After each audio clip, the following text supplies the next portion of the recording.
दो राज्यों की प्रेम गाथा। एकता और साहस की मिसाल प्राचीन काल की बात है, जब दो पड़ोसी राज्यों के बीच लंबे समय से दुश्मनी चल रही थी। इन राज्यों के बीच सत्ता और प्रतिष्ठा की होड़ ने उनकी संबंधों को और भी कटु बना दिया था।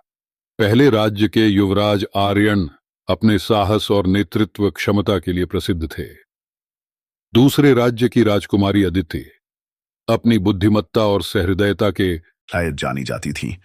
एक बार दोनों का सामना एक वार्षिक पर्व के दौरान हुआ।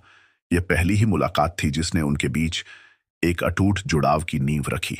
हालांकि उनका प्रेम आसान नहीं था। दोनों राज्यों के शासकों ने इस रिश्ते को अपने राजनीतिक उद्देश्यों के लिए खतरा समझा। उन्होंने आर्यन और अदिति के मिलन पर कड़े प्रतिबंध लगा दिए और उनके संवाद के हर माध्यम को रोकने की कोशिश की।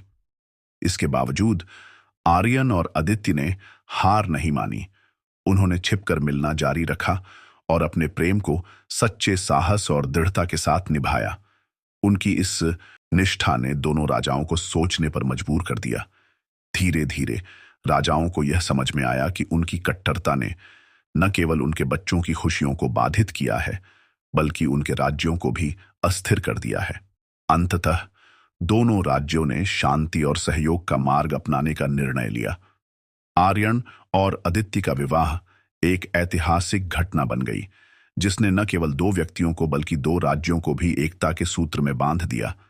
यह विवाह उन मूल्यों का प्रतीक बना जो प्रेम, सहिष्णुता और समर्पण की ताकत को दर्शाते हैं।